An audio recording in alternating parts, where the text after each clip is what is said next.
अगली सुबह अहान तैयार होकर काम पर जाने ही वाला होता है, तभी उसका मोबाइल बजता है।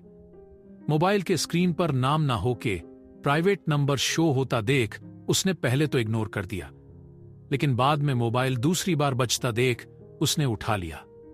उस तरफ से खड़क आवाज आई, सुना है तूने दूसरी जॉब ढूंढ लिया है। उस जॉब को छोड़ अगर मेरा काम करेगा तो तू ही फायदे में होगा। अहान ने कहा, जो लोग अपनी पहचान छुपाकर मुंह से बात करते हैं, मैं ऐसे लोगों पर विश्वास नहीं करता। कॉल के दूसरी तरफ से फिर से आवाज आई, सब बता सकता हूं, लेकिन पहले वहां पहुंचा जहां तेरी अभी जरूरत है। अहान कंफ्यूजन में पूछा, क्या वह जॉब आपने दिया मुझे? आवाज आई, इतना उधार स्वभाव मेरा नहीं, मैं तुझे टीजी ऑफिस में पहुंचने के लिए कहा है। अहान ने रूखे लहजे में कहा, मुझे उस ऑफिस से या वहां काम करने वालों से कोई काम नहीं। आवाज ने कहा, मैंने सुना बहुत प्यार करते हो टीजी के सीईओ से। अहान ने गुस्से में कहा, लगता है कि आपके पास बहुत फालतू वक्त है, इसीलिए मुझ जैसे मामूली असिस्टेंट पर खर्च कर रहे हो। वैसे भी वो मुझसे प्यार करने का दावा करती है, मैं नहीं। मुझे काम पर जाना है, अभी रखो। उस आदमी ने कहा, ठीक है तुम जाओ, मैं तुम्हारे भाई से पूछ लूंगा। अहान घबराहट में कहा, नहीं, मेरे भाई को इन सब में मत घसीटो, बोलो कहां आना है। उस आदमी ने कहा, लोकेशन भेज दिया है, तुम्हें 10 मिनट में यहां पहुंचना है। अहान ने उस आदमी को हां में जवाब दिया और तुरंत केके को कॉल कर 2 घंटों की परमिशन मांगी। पहले तो केके ने आनाकानी की, पर थोड़ी देर बाद उसने हां कह दिया, क्योंकि उसके बॉस भी लंच के बाद ही ऑफिस आने वाले थे। अहान उस आदमी के दिए गए लोकेशन के मुताबिक 9 मिनट में ही वहां पहुंच गया तो देखा वह एक पुरानी मिल थी। गेट पर कोई सिक्योरिटी गार्ड ना होने के कारण वह अपनी बाइक के साथ ही अंदर चला गया। थोड़ा अंदर जाते ही उसे एक साइन बोर्ड मिला जिस पर राइट का एरो मार्क दिख रहा था। वह अपनी बाइक उस तरफ मोड़ ली, थोड़े राइट और लेफ्ट टर्न्स साइन बोर्ड के मुताबिक ले लिया और अब वह एक बड़े दरवाजे के सामने खड़ा था। उसे देखकर लग रहा था कि वह दरवाजा सालों से बंद पड़ा है। अहान तुरंत हताश होते हुए पीछे मुड़ गया और सोचने लगा कि वह कोई टर्न गलत तो नहीं ली है। तभी उसके पीछे दरवाजा खुलने की आवाज आई तो वह हैरान होकर तुरंत पीछे पलट गया। वह एक आदमी काले सूट और काले चश्मे पहने अपने हाथ से अंदर आने का इशारा कर रहा था। अहान ने अपनी बाइक वहीं पर पार्क करके अंदर चला गया। वह एक सुरंग जैसा दिख रहा था। जब वह 30 कदम चला तो वह एक बड़े से हॉल के अंदर खुला। उसने इधर उधर देखा, लेकिन किसी के भी आने जाने की कोई नामो निशान नहीं था।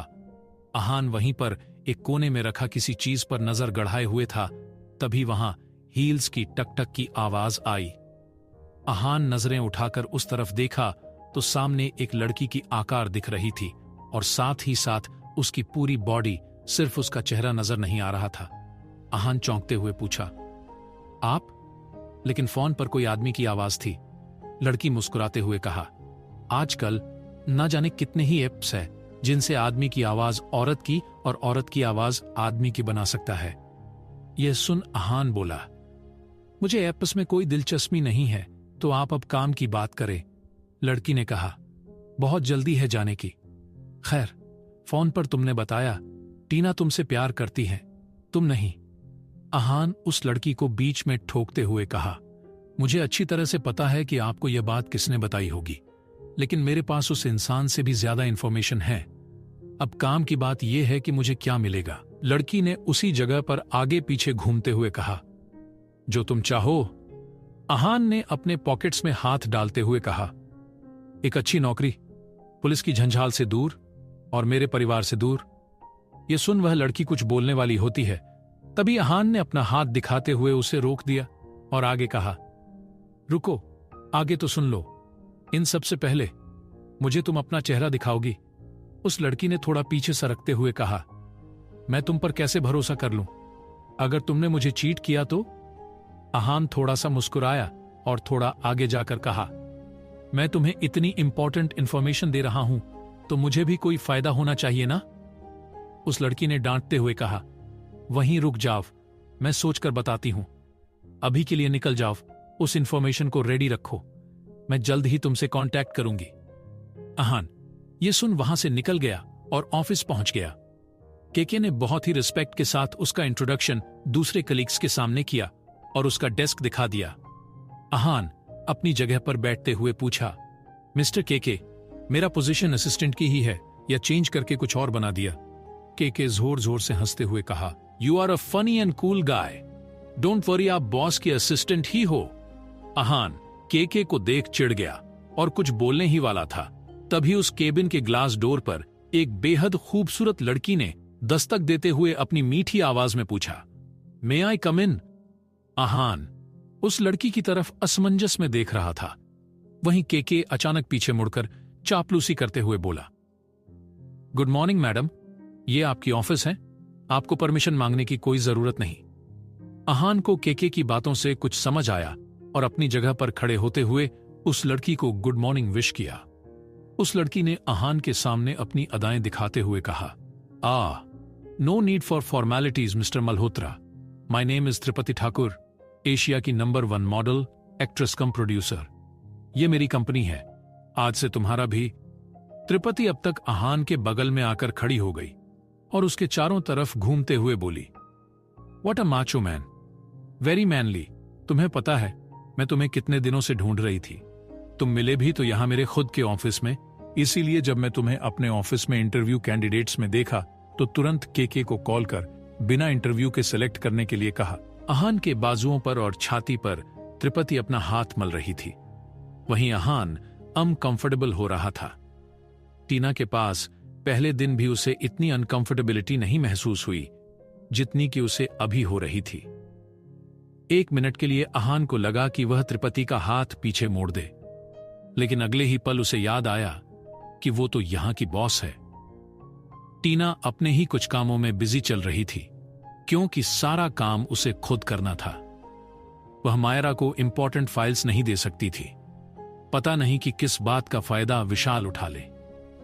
अब टीना विशाल को एक भी मौका नहीं देना चाहती थी। टीना को रह रहकर अहान की याद आती और मायरा पे गुस्सा। अगले दिन टीना को मॉरिशस जाना था और वह बहुत सारे फाइल्स अपने सामने रख कुछ जरूरी काम कर रही थी। मायरा कॉफी का मग हाथ में लिए टीना के केबिन में आ गई और टीना के सामने रखते हुए बोली, मैं तुम्हारी कोई मदद कर दूं? टीना अपने सामने पड़े सारे फाइल्स को एक झटके में बंद करते हुए बोली, पहले अपनी और विशाल के बीच का रिश्ता बता, उसके बाद मेरे साथ काम कर सकती है।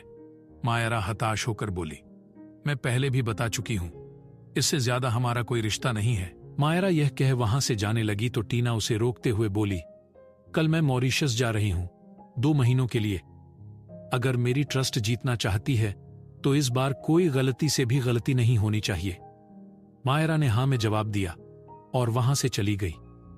बाहर अपनी जगह पर बैठ अपनी डेस्क के नीचे से मोबाइल से किसी को मैसेज भेज दिया। अगले दिन टीना मॉरिशस चली गई। वह सारे बिजनेसेस को अपनी अंडर करना चाहती है और उन एम्प्लॉइज को विशाल को कोई भी अपडेट देने से मना कर देना चाहती है। अगली सुबह अहान के मोबाइल पर कल की तरह उसी समय पर कॉल आने लगा।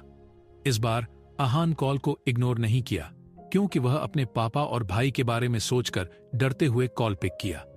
उस लड़की ने इस बार अपनी वॉइस बिना बदले बोली। उसी जगह 10 मिनट में अहान जल्दी से तैयार हुआ और फिर से केके को कॉल कर 2 घंटों की छुट्टी मांगी। केके यह सुन जैसे ही अहान को डांटने वाला ही होता है, तभी वह खुद पर त्रिपति की लाल आंखों को महसूस कर बिना गुस्सा किए सिर्फ हां कहकर चुप हो जाता है। अहान जब उस लड़की के सामने पहुंचता है तो वह आज एक कुर्सी पर अपना एक पैर दूसरे पर चढ़ाकर अपना पीठ अहान की तरफ कर बैठी हुई थी। जब अहान के कदमों की आहट उसके कानों में पड़ी तो वह पीछे पलटकर देखी। अहान उसे देख दंग रह गया। कौन है वो लड़की? क्यों त्रिपति कर रही है अहान की मदद? क्या वह अहान से एक तरफा प्यार करती है? टीना के ना रहने के इन 2 महीनों में विशाल क्या करेगा? जानने के लिए सुनते रहिए।